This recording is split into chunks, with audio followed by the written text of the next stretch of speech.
2-2.5 महिन्यांवर विधानसभेची निवडणूक आली आहे आणि अजित पवारांनी एक मोठं वक्तव्य केलेलं आहे। बारामतीतून लढण्यात रस नाही असं सांगतानाच दादांनी मुलगा जय पवारांच्या तिकिटाचे संकेत दिलेत। त्यामुळे बारामतीऐवजी अजित पवार कर्जत जामखेडमधून लढू शकतात। पाहूया टीव्ही यांचा हा स्पेशल रिपोर्ट। जय पवारांना बारामतीतून संधी दिली जावी असं जय दादांचं समर्थन होतं। ठीक आहे, देऊया, शेवटी काय लोकशाही आहे। जय दादा तुम आगे बढ़ो, हम तुम्हारे साथ हैं। जय दादा तुम आगे बढ़ो, हम तुम्हारे साथ हैं। अजित पवारांचं हे वक्तव्य फार मोठं आहे। बारामती विधानसभा मतदारसंघातून माघार घेण्याचे आणि मुलगा जय पवारांना तिकीट देण्याचे संकेत अजित पवारांनी दिलेत। जय पवारांना बारामतीतून संधी दिली जावी असं जय दादांचं समर्थन होतं। ठीक आहे, देऊया, शेवटी काय लोकशाही आहे। मला तर फार काही त्याच्यामध्ये रस नाही आहे, कारण मी 7-8 निवडणुका केलेल्या आहेत। त्याच्या संदर्भामध्ये जर आमच्या जनतेचा तसा कल असेल कार्यकर्त्यांचा, तर पार्लमेंटरी बोर्डामध्ये जरूर तोही विचार केला जाईल। पण पॉझिटिव्ह आहात का जय पवारांना पार्लमेंटरी बोर्ड आणि त्या भागातले कार्यकर्ते जे काही मागणी करतील ते करायला आम्ही तयार आहोत। दादाने मी लढणार नाही असं वक्तव्य केलेलं नाही आहे। विनाकारण चुकीचा अर्थ त्या ठिकाणी काढला जातो। सेनापतीच्या नेतृत्वाखाली आपण निवडणूक लढत असतो, त्याला तर स्वाभाविकच त्या निवडणुकीच्या रिंगणात असतात। याच्यात काय कोणाच्या मनामध्ये दुमात असं काही कारण नाही। बारामती लोकसभा निवडणुकीत सुप्रिया सुळेंच्या विरोधात अजित पवारांच्या पत्नी सुनेत्रा पवारांचा पराभव झाला आणि आता ऐन विधानसभा निवडणुकीच्या तोंडावर बारामतीतून लढण्यात रस नाही असं अजित पवार म्हणाले। बारामती लोकसभा मतदारसंघात सुप्रिया सुळेंना 7,31,400 मतं मिळाली। सुनेत्रा पवारांना 5,73,979 मतं मिळाली। 6 विधानसभा क्षेत्रातून स्वतः अजित पवार आमदार असलेल्या बारामतीत विधानसभेचाच विचार केला तर 47,381 मतांची आघाडी सुप्रिया सुळेंना मिळाली।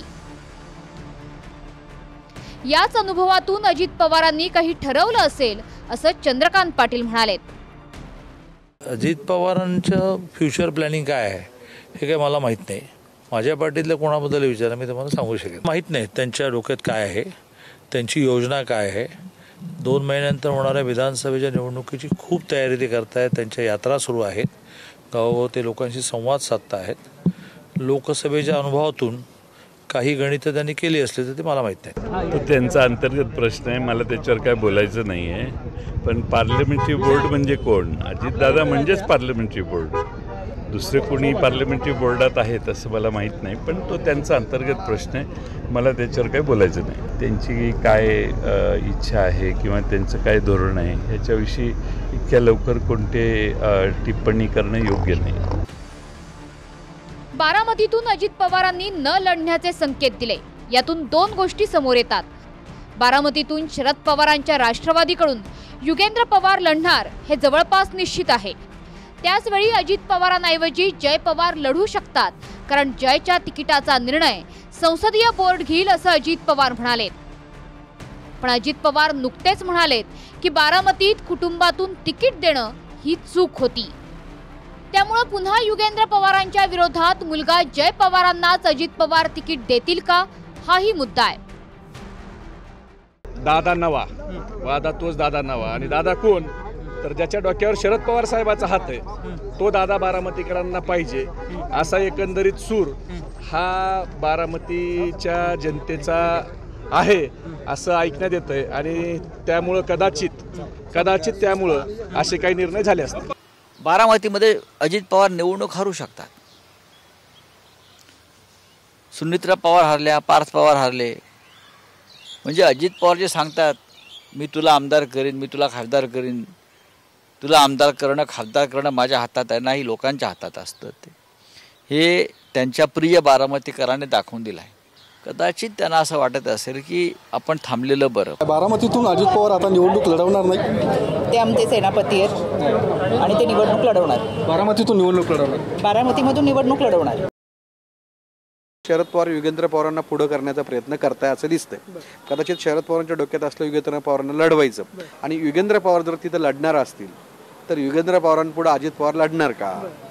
आता ज्या माणसांनी संघर्ष की हा काकापुतण्याचा संघर्ष आहे. म्हणजे वरच्या काकापुतण्याचा संघर्ष आहे, खालच्या काकापुतण्याचा संघर्ष आहे. तर असा संघर्ष खाली होऊ देणार का? आणि अशा केसमध्ये कदाचित मला असं वाटतं की जय पवारांच्या नावाची चर्चा या ठिकाणी अजित पवारांनी घडवून आणली असं. हा झाला एक भाग. दुसरा भाग असाच की त्या ठिकाणी ते सहानुभूती गेन करण्याचा प्रयत्न करू शकत असतील. आता आणखी एक मुख्य प्रश्न आहे की जर बारामतीतून अजित पवार लढले नाहीत तर मग अजित पवार नेमके लढणार कुठून? कारण अजित पवार लढणार हे प्रदेशाध्यक्ष सुनील तटकरेही म्हणालेत. अजित पवारांनी कर्जत जामखेडमधून माझ्या विरोधात लढावं यासाठी भाजपचा दबाव असल्याचा आरोप रोहित पवारांनी केला होता. कर्जत जामखेड आणि अजित पवारांचं कनेक्शन बघितलं तर दादांसाठी हा मतदारसंघ सुटेबल आहे. अजित पवारांचा अंबालिका साखर कारखाना कर्जत जामखेड मतदारसंघातच आहे. कर्जत जामखेडमध्ये अजित पवारांचा जनसंपर्क चांगला आहे. 2019 मध्ये 6 सभा घेऊन रोहित पवारांना निवडून आणण्यात अजित पवारांनी महत्त्वाची भूमिका बजावली होती. जो प्रयोग लोकसभेमध्ये सुप्रियाताईंच्या बाबतीत दादांना हा करावा लागला का त्यांनी तो केला, तर माझ्या इलेक्शनमध्ये विधानसभेमध्ये सुद्धा कदाचित त्यांच्यावर प्रेशर आणून असाच प्रयोग त्यांच्या बाबतीत असेल नाही तर त्यांच्या कुटुंबातल्या बाबतीत हा माझ्या विरोधात माझ्या मतदारसंघामध्ये कदाचित केला जाऊ शकतो. मतं खाण्यासाठी उभा करण्यासाठी प्रोत्साहित केलं. काही अकाली प्रौढत्व आलेल्यांच्या बद्दल काय मत व्यक्त करावं असं मला काय स्वतःला वाटत नाही. हे बघा, मी विचाराला पक्का आहे. त्यांच्याकडे आर्थिक ताकद असेल, मसल पॉवर असेल, नाहीतर तुम्ही जर बारामती लोकसभामध्ये त्यांनी गुंडांचा पण वापर खूप मोठ्या प्रमाणात केला. बऱ्याच काही गोष्टी या मतदारसंघामध्ये होतील. शेवटी ते येतील नाही येतील हा वेगळा विषय. लोकांवर माझा विश्वास असल्यामुळे मला कुठलीही भीती कुणीही उभं राहिलं तरी तिथं वाटत नाही, एवढंच इथं नमूद करेल. तर आश्चर्यजनक निकाल असेल.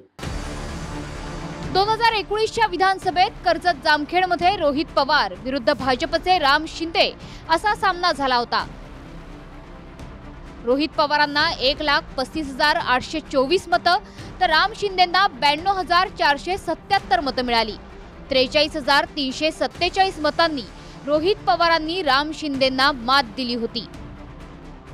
आता समजा अजित पवारांना कर्जत जामखेडमधून लढायचं असेल तर भाजपसाठी अडचण येणार नाही, कारण राम शिंदेंना भाजपनं विधान परिषदेवर आमदार केलेलं आहे. बारामतीत कुटुंबात तिकीट द्यायचंच नाही असं जर अजित पवारांनी ठरवलं तर हा मतदारसंघ भाजपला आणि कर्जत जामखेड अजित पवारांच्या राष्ट्रवादीला अशी अदलाबदलही होऊ शकते. त्यांच्या पक्षाचेही संघटन इथे आहेत.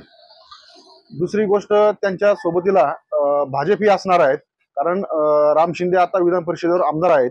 विधानसभेला भाजपची अजित पवारांना मदत होऊ शकते. तसं एकंदरीत सगळं राजकीय पार्श्वभूमी पाहता अजित पवारांचं पारडं जड आहे यात शंका नाहीत. त्यामुळे कदाचित ते कर्जत जामखेडमधून रोहित पवारांविरोधात लढूही शकतात. स्वतःच्याच मतदारसंघात अजित पवारांना लोकसभा निवडणुकीत पत्नीच्या पराभवामुळे जबर धक्का बसलाय आणि आता अजित पवारांनी बारामतीतून लढण्यात रस नाही असं सांगत आस्ते कदम टाकायला सुरुवात केली आहे. Bureau report, TV9 Marathi.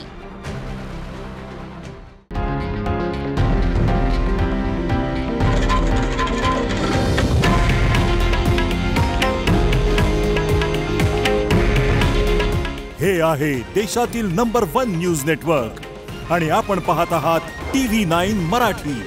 काळजी तुमची, हित महाराष्ट्राचं.